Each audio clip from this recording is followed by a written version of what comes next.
So welcome everyone. Um, as Sam said, I'm Ian Hambleton. I'm going to be presenting. I'm one of the founders at Biodiversity Units.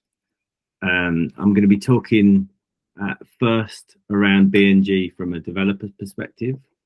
And then we're kindly joined by Ivan, who's from Nattergal, our partners. He's going to be talking about BNG because we get lots of questions from people asking, how does BNG work from a provider point of view? So he's going to be kindly talking about that. Sam's doing a wonderful job hosting, going to be asking some of the questions. And then, yeah, we've been sent in a load of questions from developers and partners. We're going to be going through those. But one of the things we'd love you to do within the chat is, as we go, feel free to pop in questions as they come up, and we're going to have 20 minutes at the end on that. So with that in mind, I suppose I'll talk to you a little bit about biodiversity units, and we're going to try and make this as informative and educational as possible, non-salesy. Really what we're here to do is sort of provide education and let people know everything they need to know about biodiversity units. Obviously, this all comes as a result of the Environment Act and the now mandatory BNG, which is for all developments of a certain size in England, with April being the date for smaller developments coming in. I guess, look, we are a specialist BNG provider. It's the only thing we do. We often laugh that the company name is one of the most boring named companies out there, but it literally does just this. That's everything we're focused on.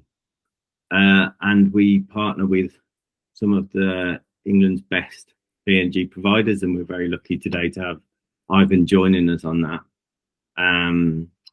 You know, Nattergal are really one of, I'm sure Ivan will be a lot more humble than I'm going to be about what they do up there, but they are really one of the best in class providers of BNG and have a great sort of heritage in the rewilding and nature restoration space. So today I'm just going to spend a bit of time talking through the process of BNG for developers and what they'll need to go through. And we will always try and make it quite commercial advice from a developer's point of view. And there is a lot of jargon within that. And there is a lot of jargon within the legislation. Things like off-site, on-site BNG, credits of last resort, habitat, different species and specificities. Yet the spatial risk multiplier is another thing that within the legislation, it's a great bit of legislation. It sort of penalizes units being far away from the developer projects. So all of those things are things we need to understand. And I suppose our role is to really understand them for you, so that we can advise on your best BNG solution. Really what we do is put simply these sort of three things. So advice and guidance. You know, we obviously make money when we sell units to you, but the belief from us is that if we can be on hand throughout the process to advise and give you our knowledge of what you should be doing with your BNG solution, eventually you'll be coming to us and using us. So myself and Sam are prepared to, you know, answer any questions you've got, any of the things right through from the start of looking at your project right through to securing the BNG.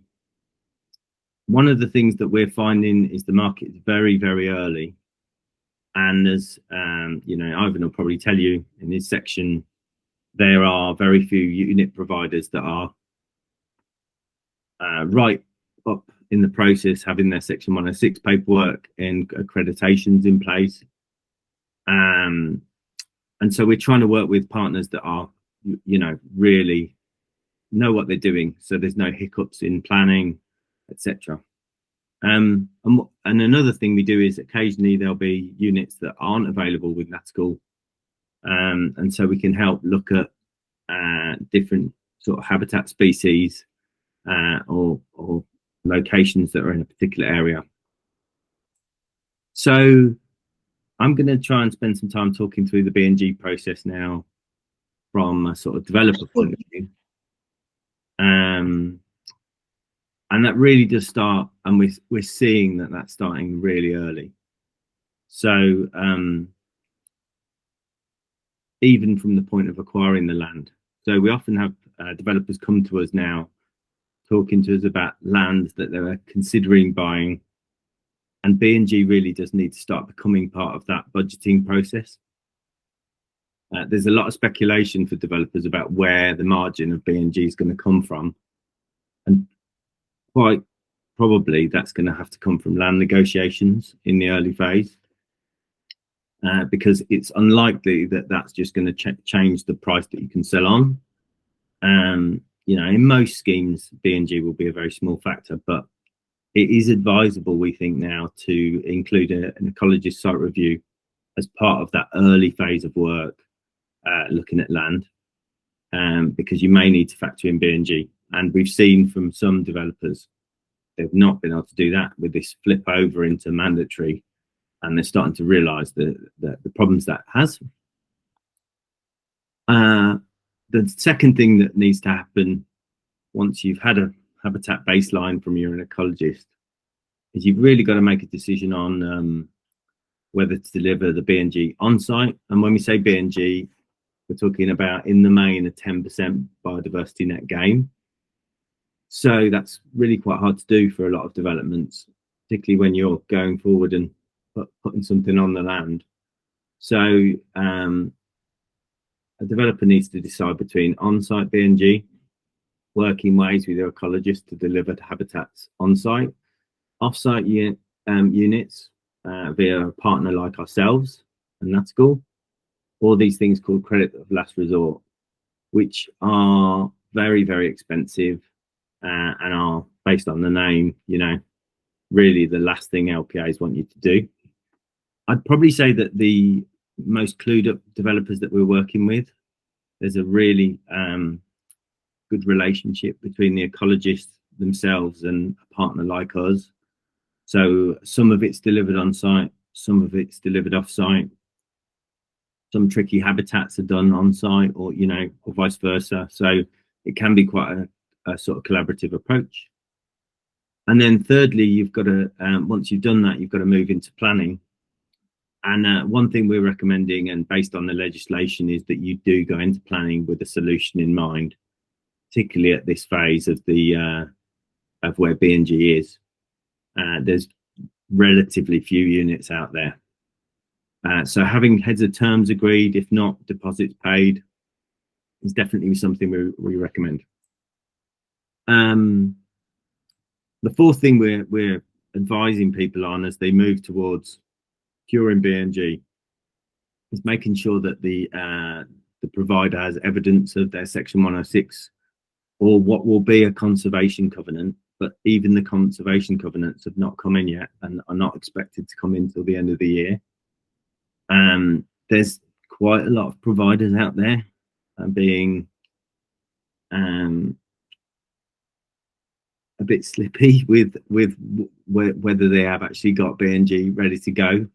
You've got a whole spectrum of people. Some people that have just got land and have not done any of the stuff that Ivan's going to talk to you about today, like habitat management plans, etc., right through to people that have got their Section 106s in place. And you need that Section 106 in order to go on the DEFRA register.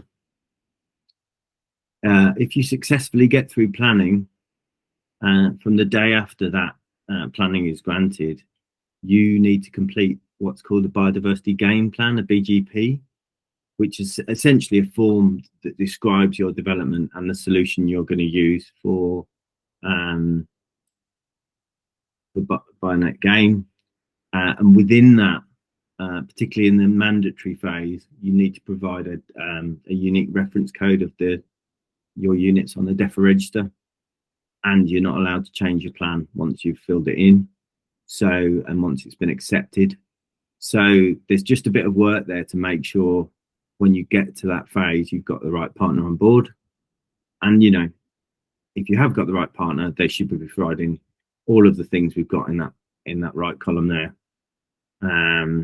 Right from a supply and assurance agreement, having it on their DEFRA register, their Section 106 in place, and the habitat management plan. Just before I finish my section, I thought I'd just touch on what myself and Sam come across. Talk to lots of providers and talk to lots of developers all the time. And we're seeing what's happening with the market. So obviously it's quite difficult being the oracle, future gazing on what we think will happen, but really the market's going to be affected by two things: quantity of supply and the nature of development. So at the moment, the commercial property market is not in its highest pomp, whereas but there is a very small amount of units there. So in the very early phase, and we're describing that as the next 6 months, we think there's going to be quite a lot of price volatility and a scarcity of units. So we would recommend that people are trying to secure and lock in their units early with a deposit, if that provider will do that. As we move later into the year, we think that, you know, we're still classifying it as the early stage. The prices may go down somewhat from what will be quite highs in the first 6 months, and it should like sort of settle down a bit. And then, you know, in the semi-mature phase, which is probably like 18 months from now, you will see a fluctuation of price, we'd imagine, based on the number of units in market, but also the state of development in England. Here's a bunch of reasons. I'm not going to try and go through these today, but like the reasons that you want to work with someone like us or someone else in the sector that can provide all this. They should be giving you all this different stuff. But there you go, Sam. Hopefully that's a little bit of a walkthrough. I haven't taken too long on BNG. And now I think we're going to pass over to Ivan. How's that, Ivan? Sorry, I was in a strange kind of waiting room. That meant that I couldn't. I tried to present. I did just email you the link, Ian. I can give Nattergal. Can you do a summary while I pull that up? Yeah, good idea. So, guys, I am really pleased to join, and Nattergal been working with BioUnits and Ian and the team for a little while now. We are the off-site habitat provider. Nattergal is a company, a nature restoration company that has been founded specifically to deliver nature recovery at scale, to deliver big biodiversity recovery projects. In the process, of course, generating lots of different types of ecosystem service, including biodiversity uplift, carbon sequestration, natural flood management, all these different things that we expect to generate and sell ultimately to fund that nature recovery, much of which is in the form of biodiversity net gain off-site units. So to us, biodiversity net gain is one marketplace that represents an amazing opportunity to fund large-scale nature recovery projects. And so Nattergal is a private company. We've raised a significant amount of investment, which has allowed us to buy 3 of our own sites across England now. They're all over 200 hectares.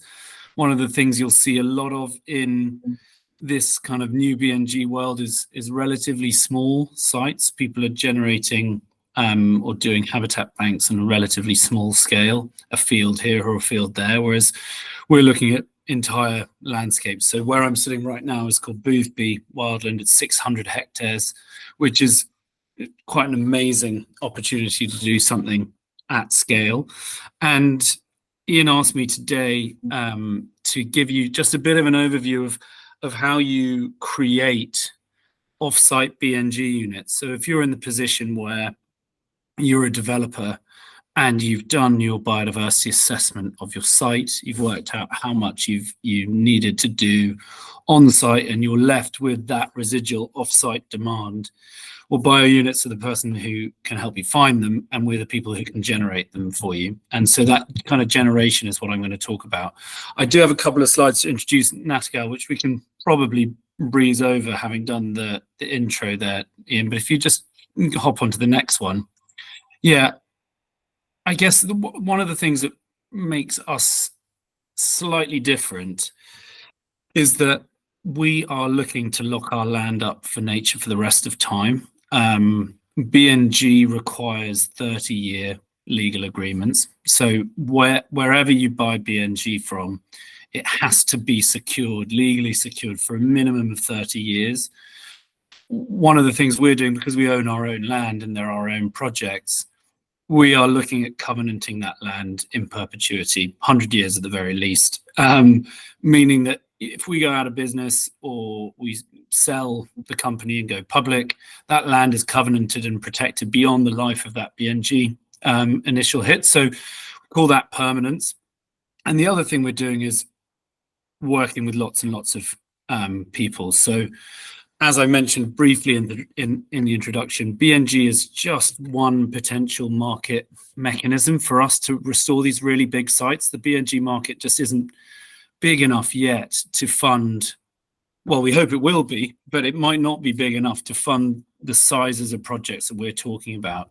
And so we're looking at the carbon sequestration value of what we're doing, natural flood management, all these different things. And to do that, to probably understand it and to be able to sell it, we're working with academia and local partners across the board. And one of those partners would be BioUnits UK, of course, as a kind of commercial partner, and how we can take this to market.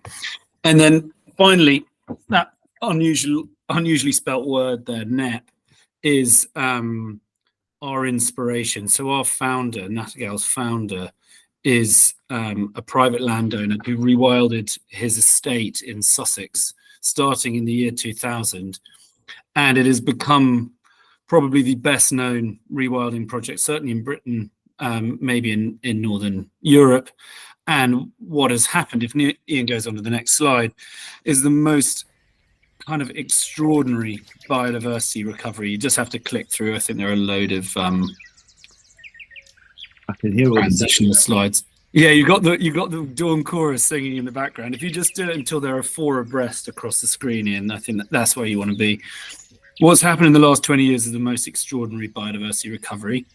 And the temptation with net gain, and I know for a lot of people on here, net gain is probably a bit of a hassle and a bit of an inconvenience, but even the nature-led or nature-minded people in this world can reduce this whole conversation to units and prices and multipliers. And it's important to remember what we're actually trying to do is deliver a net gain of life, a net gain of biodiversity. And so we are in the fortunate position at Nattergal to have 25 years of experience from NEP to then apply that thinking and learning to our biodiversity recovery site. So all of those cool stats on the screen there just give you a little indication of the type of nature we're delivering. We'll measure it using habitat, which is how you trade BNG, but it's really the spiders, the soil fungi, the birds, the butterflies. And I always like to just remind everyone it is about nature, this ultimately about a net gain in it. Next slide, please, Ian. Next one again, sorry. So at the moment we have 3 sites. Boothby Wildland is where I'm sitting right now.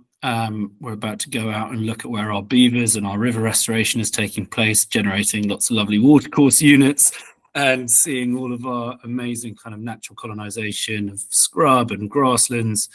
And then we also have a site in Norfolk and we have a site in Essex. So it gives you an idea of scale, that 600 hectares, 300 hectares, 200 hectares. These are really quite big sites generating a lot of potential units. Next slide, please, Ian.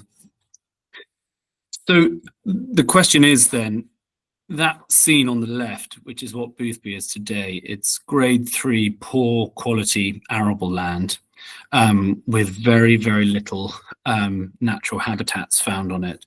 We want to take it from that farm to that wildland over the next 30 years. So that transition, how do we capture that? How do we understand that and turn those into ultimately habitat units that people can buy from us and therefore fund the nature recovery, and in the case of BNG, offset whatever negative their impact where they're having their development. Next slide, please, Ian. So the first thing you need to do, I've got 2 timelines because there's a sort of on-site one and then there's a legislative one that runs simultaneously. And so the first thing you need to do as an offsite habitat provider or habitat banker is understand your baseline. So that previous slide was an arable farm. What we do is we send out our ecologist, Rachel, or one of our ecologists, and they walk every inch of the land, and they tell you what type of habitats you have and where.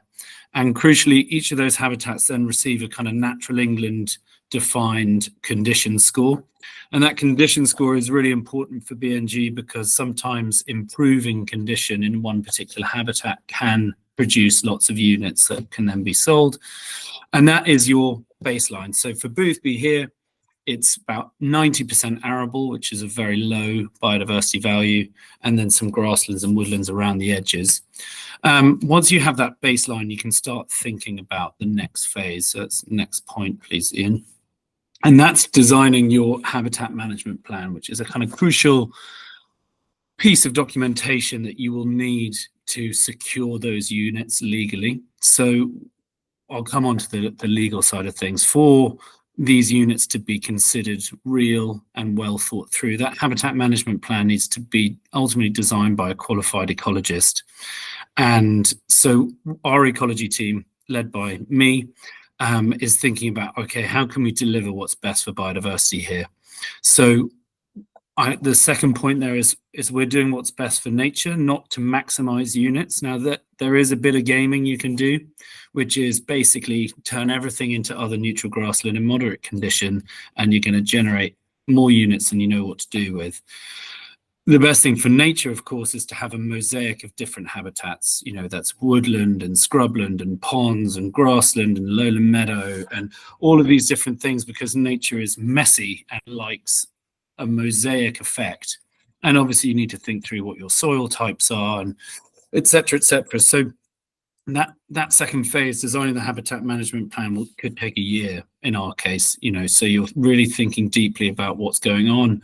And then your ecologist fills out your dephrometric calculation, which spits out the number of uplift units you're going to be creating and therefore selling. Next bit, please, Ian. And then you start the habitat banking, which is actually the creation of new habitats, the creation of new conditions for biodiversity to thrive in. I've got a couple of pictures of that in a second. So whilst that's running, that's what you're doing on your site. You're also thinking about, well, how can I make these units legally secure? So that habitat management plan and that dephrometric calculation, who's going to sign off on it and who's going to make sure that I'm compliant? And this is the kind of big gap out there in the market at the moment, is everyone's talking about having lots of units, but very few have been legally secured, which is an absolutely crucial criteria before you list them on the National Register. So if you don't mind just clicking there, perfect. So the kind of two phases, although they're not quick phases, are legally securing the units. And so and listing them on the register. And to list them on the register, they need to be legally secured. And you can legally secure your units through one of two ways. One is through a Section 106, which all the developers who watch this will be well aware of as a mechanism. It's a development, it's a well-known kind of clause or piece of legislation in the development that's been kind of retrofit for habitat banking. And what it does is ultimately that what we're doing with our local council here is signing a Section 106 on our habitat bank so that that is legally secured for the next 30 years, or from the date we first started doing our habitat interventions. And that means it's protected, it's safe, we have to comply with whatever is in the Section 106, and that's all good. And that's great, and that's what we'll have here at Boothby. But ultimately is a challenge for a lot of councils around the country. So that's probably holding up a few of these different habitat banks, I would say, elsewhere. The second option is through signing a conservation covenant with a formal responsible body. And so a few people have signed up to become a responsible body, and they're being vetted by DEFRA at the moment. And it will function in the same way. They will be watching over us and making sure we comply with the legal agreement that we have signed between us and our conservation covenant. And I've got the Pinson Masons logo there. They're our lawyers who've been helping us. They've done a load of BNG and natural capital based work. And so we've been in the lucky position that we've been working on our 106 for a long time. And we are also investigating conservation covenants for our new sites as a potential option. And so once that's all wrapped up, you've got your habitat management plan, you've done your baseline, you've completed your deframetrics signed off by a qualified ecologist, and you've started working on your habitat bank. You've legally secured those units. You're finally in a position to list them on the National Register.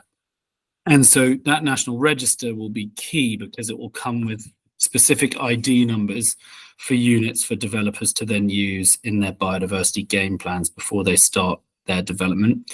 Now, I think the first site went on to the register yesterday. It's a 3-hectare site in Exeter. I don't know whose it is, but it's the first one. So you can see there's a very kind of, ours is basically being vetted and is ready to hopefully be put on the next few weeks. But DEFRA are vetting every single habitat bank that goes on and making sure everyone has got their legal stuff set up nicely. So I'll just go through each of these really briefly in with a picture each of these things, just so you get a flavour for what they look like. That's our habitat baseline. So everything in orange striped or orange dots is arable land. And so that will go, all of that data will go into the deframetric, the statutory deframetric that ultimately we combine the developer metric and the offsite metric to make sure everyone's showing the appropriate net gain they need to. Next one, please, Ian. Then you design your habitat management plans. So you can see again those orange stripy fields, that's the habitat baseline. And you can see them drifting towards ponds and meadows and purpley scrub. And then we've done some nice animations and types of plants that you do. So that's part of a kind of 30-page document that we have submitted as part of our S106. And then you start the work. So if you just do one click in, that is our pond creation that we did last year. So you can see that transition from a very low baseline to a series of wetlands and ponds. And on the right-hand side, that's us spreading green hay full of wildflowers across a next arable field. So we've started our habitat creation. That's the moment we start banking it from, and that will be in our S106 as well. Next one, Ian. And then the legally secured stuff, I've covered it pretty well, so we can probably move on. So yeah, doing units with Nattergal and therefore doing them with BioUnits UK. Basically, I just wanted to stress the fact that we're being led by data, ecology, and understanding from NEP. Everything's legally secured, and we're going to be taking things forward for 30+ years. So I think that's the final slide there, Ian. Just amazing. That's really, really. Oh, great. Yeah, and this is a transition. This is NEP over 20 years,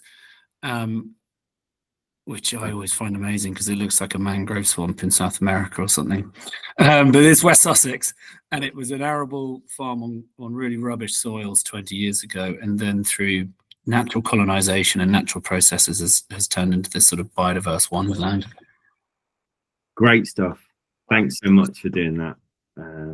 Really, really good. Yeah, thanks, Ivan. So I guess now Ian and Ivan have presented, they can have a drink of water and a quick breath, and I think we're going to go on to the question and answer part of the session. So I guess what I'll do before we've got some questions here that we can ask. If anyone in the room's got questions, then we can lead with those. Any questions? I could be your voice if you want to write it down. Yeah, you can pop them in the chat. Why don't you start the questions? That's fine. Okay, well, I'll start. So there's quite what a few. I'll start with Ian, just to give Ivan 30 seconds. So the first we've got, Ian, is someone's asked, are there any red flags when it comes to BNG when looking to buy land to build on? So look, we do get this quite a lot, and it's quite a difficult one to advise people on remotely. There's the common sense answer to this, and then there's the answer which is like really the one that you should go down, which is to bring in an ecologist early when you're doing site reviews. I don't think people can really risk just buying a piece of land in the good old days of where it was and just assuming that B&G is not going to be a factor. So, but you know, as probably Ivan talked about there, B&G, and this is probably the quite confusing part, is the delta between what was there and what it becomes. So when Ivan's talking about the B&G units that he's selling on site, it's what he had from the arable land to what it will become over the 30 years. And it's that delta between the two that is the B&G. And vice versa, if you're looking at purchasing land, the more arable, less biodiverse, the better, you know, for that. If you're taking on something that is a beautiful, you know, biodiverse nature spot, there's going to be some complications there of what you're going to lose. But you know, that's the simple answer. And I think probably the truthful thing is engaging your ecologist for a baseline or even some sort of informal review might be helpful. So yeah, I guess you were talking about units there, so that leads on to another question, which is this one for Ivan. We've had this quite a lot. People will ask us, how big is a biodiversity unit? Good question and no answer, I'm afraid. So the way you calculate units, as Ian was saying, is you take your baseline. So let's say it's 1 hectare, 1 hectare of arable land. You think about the best thing for nature. This is what you should be doing. You think about the best thing for nature to do with that 1 hectare of arable land. And then you go, okay, well, what can I create? And let's say it's a mixture of different habitats. You then have to go, well, what condition can I get those habitats into? And each of those habitats will have been assigned a value within the metric, and the condition score will alter that value as well, as will a series of funny little multipliers that drive us all crazy. And so that 1 hectare could generate 2 units or 6 units. And so there is no fixed size. A relatively okay rule of thumb to use, I'm kind of wary saying this, but 1 hectare of arable to other neutral grassland, which lots of people resort to because it's kind of safe-ish in moderate condition, generates a net gain of around 4 units approximately. So you're looking at 1 unit per quarter of a hectare of other neutral grassland in moderate conditions. So it's really, there is no fixed answer, but as a rule of thumb, you can resort to that if you need to kind of model things. But from the developer point of view, you go onto your site and there are patches of scrub, there are patches of woodlands, there are little trees over there, there's something over there. They're all going to be different sizes and different amounts. And so every single case really is different. And that's where the kind of ecologist, both on the offsite side of things and the developer side of things, plays such a crucial role in all of this, is understanding that. Great. We've had a question from the floor. So again, for you, Ivan, can you expand? I'm going to read this out, so apologies if I'm not the most, you know. Can you expand on the arrangements for monitoring of the B&G that have been secured through the 106, and who is responsible for this?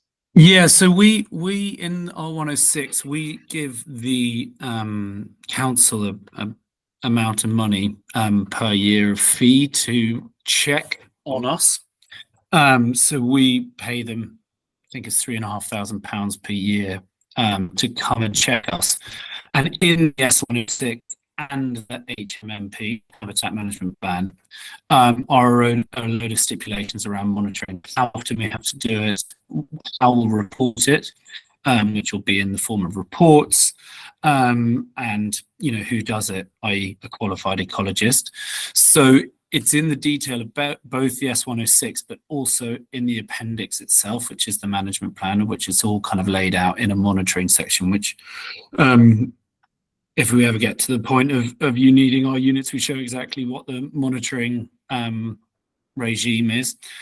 What we do at Nattergal is I would say above and beyond, because we are counting fungi in the soil and butterflies in the grasslands. So habitat is your very kind of basic metric, whereas we've invested very heavily in additional scientific surveys. So the habitats are are useful, and perform a very useful function in the BNG market, but we are looking beyond that to see everything else. But ultimately, it's between the offsite provider and their S106 or conservation covenant holder. That's the agreement, and that's what we have to comply with. I hope that covers your question, Daniel. Let's know if you need anything else. I guess the next question then, this is for you, Ian. When comparing quotes, I've seen a real range of prices for the same type of unit. Are really cheap units a false economy? And what should I be looking out for? Yeah, I think, look, going back to where we said the market is at the moment, there is a real range of people saying they're a provider. I think from a developer point of view, the quickest way to uncover that is to ask them for like the habitat management plan and their section 106 and their agreements. I've heard various people quoting things of like, you know, a lower price and then putting all the prices for legals and for securing the habitat management plan on things as well. So, you know, what we've tried to do with this is make it really simple and easily buyable and gettable. So we cover all the legals, we've got all the paperwork in place and done that. But yeah, there are people out there who haven't got the necessary documentation, and there are people not delivering it to the quality that we're trying to do. I think one of the things about, you know, what Nattergal are doing is quite key though, is not only are they delivering it to a high level of quality, they're delivering it at scale. So actually there's quite a lot of economies there in delivering that. So you get like quite competitive pricing and you get the quality. But yeah, I just, look, my advice would be, for a while there will be some variation, but you really need to dig into those costs to see whether people are ready. Because I think whilst price is a factor, what I've heard a lot from developers is they don't want to be caught post planning or having budgeted a certain amount and then realize that, you know, there's no way these units are going to be available for the time they need them. You know, I know that some section 106s are like over a year to get. So, you know, if you factor that in, you could get yourself in trouble. So that would be my advice on that one. Great, thanks, Ian. So Ivan, question for you is, we thought about buying, I think I probably know the answer to this from your presentation, but we thought about buying land and creating our own offsite BNG to use for upcoming developments. Is there a lot of work involved in that? Yeah, absolutely. I mean, it's taken us three years to get this site ready, properly ready. Our next sites will be much quicker. But I guess the key thing to think about that is, are you ready to take on a 30-year management commitment? And if not, then you can't do it. So, yep. And if you're willing to take on a 30-year management commitment to deliver amazing habitats that you have to comply with through a piece of legislation, then grand. But you'll need an ecological team, and you'll need a 30-year vision, and be happy with that. So, I mean, there are lots of people doing it. Landowners, you know, people like us, habitat banks. I would say it depends where you are on the scale of the development world, but it's quite a big area to expand into, and if you don't have the relevant expertise, then it's probably not worth the hassle at this moment in time. Yeah, fair enough. And you kind of talked about it a little bit in your presentation, but we've had a question which is, what happens after the 30-year habitat management plan, put my teeth back in, expires? Yeah, it's a really good question to which no one really has an answer. From a Nattergal perspective, we're securing the units in perpetuity, so it's nice and easy for me to answer. It is possible to run another DEFRA metric for another 30 years, but at that point, you're very likely to have delivered, or you should have delivered, lots of lovely habitats. So at that point, you're looking at enhancing them, which will generate fewer units and will be harder to do. And so for independent landowners, the rules are well, at the end of 30 years, you basically do whatever you like. You're out of your legal agreement, and so in theory, could be ploughed up or built over. I don't know if that's going to happen. 30 years is a long time away, but all I can answer is from our perspective, they're going to be there for another 90 years at a minimum, which we're going to do through conservation covenants and legal agreements. But yeah, it's a bit vague for other independent providers, really, and there are no rules beyond the end of the legal agreement. Unless you've created a woodland, which I imagine will have a degree of protection by that point. Right. Okay. Which actually, do you know what? That's a really nice segue into the next question, which is if someone's looking to remove a tree from a development, how many do I need to plant to replace it? Let me just read it to you, because my ecologist Rachel WhatsApped it to me. I had to WhatsApp her when I. If a developer is losing one lot, so again, nothing is fixed because of this idea of condition distorting everything at the moment. But if a developer is losing one large tree in good condition, i.e. large and good, it can be medium size and poor, they would need to replace this with 35 small trees in moderate condition. Oh no, that's a typo, because the next sentence is, if the developer is losing one very large tree, there's the difference, very large tree in good condition, it would need to be replaced with 74 small trees in moderate condition or 81 in poor condition. So basically, if you have a nice big tree, don't cut it down. And that is that's the point in this metric. It's to disincentivize the destruction of important bits of nature. And if the metric works, it should point people towards poorer quality places to build on. So if you've got a load of nice trees and you've got a nice woodland and you've got a nice wetland, the metric should make it so difficult for you to achieve net gain that you go, actually, I'm going to go and build on that arable field or grassland field, 5 fields over. I think on that, that touches on something that we're starting to see, that, if you find a good provider, it should be a really good thing going on between the ecologist that's appointed by that developer, ourselves, and a provider like Nattergal or another B&G provider. And they should be helping you fill out the DEFRA and helping you through that. And in truth, the best schemes are like where there's a bit of discussion between those people about what's the best way to deliver that B&G. Like hedgerows come up all the time, Ivan, don't they? And often they're very easy to deliver on site and actually really hard to deliver through a B&G unit provider. So, I just think having someone you can introduce to your ecologist, being open about your DEFRA and sharing that is really important and key, because you could save a lot of money if everyone's collaborating in the right way. Okay. I'm just conscious of time, so we're just getting into the sort of last 5 minutes. We've got a last couple of questions, and then we can wrap it up. Has anyone else got any questions before I carry on?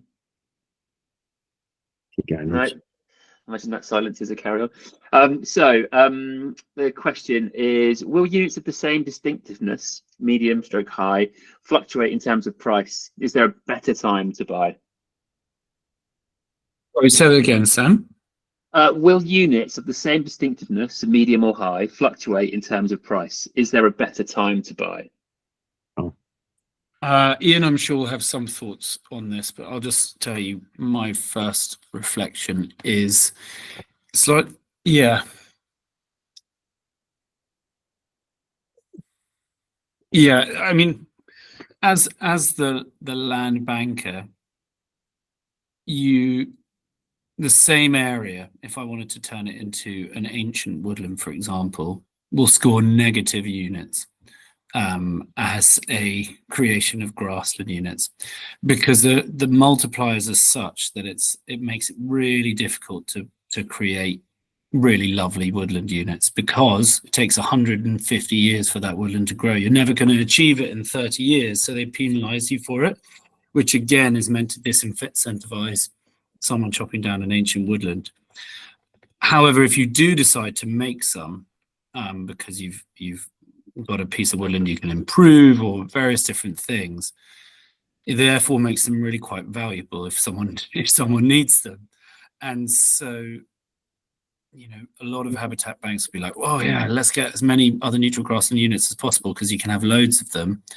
However, when the developer suddenly realizes, well, actually, that's not going to fulfill my deframetric needs, they're going to have to go looking for more specialist stuff, which will be reflected in the price, not simply because of kind of supply and demand contractions, because of the cost of establishing it. So, for example, watercourse units, very highly priced. Well, our river restoration project I'm going to go and look at, it's going to cost us 300 grand to deliver on, you know, 2 units. So no wonder they're highly priced. So yeah, it's a difficult question to answer, and I maybe have answered the wrong one because I think it was comparing apples with apples, wasn't it? Well, look, I think look, that's valid. My reflection on it, Sam, is that I would really suggest people don't try and guess the market being so early on. And like, you know, in our estimations, it's 18 months before things really settle down and potentially the supply demand thing is done. And I think what we try and advise developers when they come to us is we ask them, when are you going into planning? If you haven't already, when is construction going to begin? Because you know, you've really got to factor that in. I'd say anything within 18 months, guessing the market would be a bit silly. But actually, you're much better to work with a B&G provider that can give you some optionality on payments or deposits or securing the units, so you know what it's going to cost, and but you can, you know, it can match when your planning is going in construction. Because I don't think anyone wants to sort of get to construction and realise they've got a B&G amount that they need to do, and suddenly be realising that units are a lot more expensive than they were a year ago. And I think that's really a possibility. So, okay, cool, thank you. So last couple of questions. The next one is, my council is insisting we try and find an off-site provider in our LPA, but we can't find anything. What should we do? I think I can probably help with that one. And let's make it the last question so people can finish. But look, when it was pre-mandatory, a lot of the LPAs and then, well, the LPAs were talking about providing them in LPA NCA. And it's almost impossible to do, particularly when what I've just talked about, how few people have got their actual paperwork now. The actual legislation within the deframetric penalises providers by a thing called the spatial risk multiplier, delivering them further away from the units. So in truth, in that, if you find them in your NCA LPA, you get 1 for 1. If it's anywhere in England, it's 2 for 1. So it's sort of inbuilt into the legislation, into the metrics. So they shouldn't really have any issues with that. You know, that said, as you go through and you fill out your BGP, it's good to be able to say to them, look, we looked at this first, we looked in NCA LPA, couldn't find them for these reasons, but we've not seen any of the deals that we've been putting through being rejected for that. Great, thanks, Ian. Well, I think unless anyone's got any other questions, we can probably finish a couple minutes ahead of schedule. Yeah. So yeah, if there's not any questions. Sorry, Sam, just really quick on that last point. Can you split the off-site units between, so if you could get some in your local authority, yeah, and some elsewhere, so they don't all have to be on one particular site? No, that's a really good question, and you can split providers too. So, you know, yeah, you can do that, James. You can essentially, it's B&G is like a menu of habitat requirements that you need. And, you know, depending on what type of units you're after, not all providers will have all those within their environment bank. So, yeah, so might be forced to. Yeah. One based on location, but 2 based on the different habitat specific types. So, you know, yeah, you may find that when you're submitting your B&G stuff, you have got 2 unit providers. And there's only sort of 2 penalty thresholds. So if it's in the adjacent authority or one authority over, but equally it could be if we're in Berkshire, it could be in Cumbria. and Yeah, it's not exactly any that. greater penalty than. No. So it's adjoining. It's worth looking at. There's a link we can send around called the national character areas. They also count, and they're much bigger than LPAs. So they're worth looking at, and it's still the same rule. It's still adjoining, and then you are right. Yeah, you have all England, and some providers are pretty good on that, and they basically don't just double up the units, but a lot do just charge you the same. Okay, thanks. Great. Lovely. Thanks everyone for joining. Thanks for hosting, Sam and No worries. Ivan, for coming on and talking us through. That's really helpful. And we will be sharing this video on the social channels and doing some cut downs and different things. But thanks everyone for joining. Thanks, everyone. Cool. Thanks, everybody. Nice to see you all. Bye. Cheers. Thank you. See you Bye bye. soon. Thanks, guys.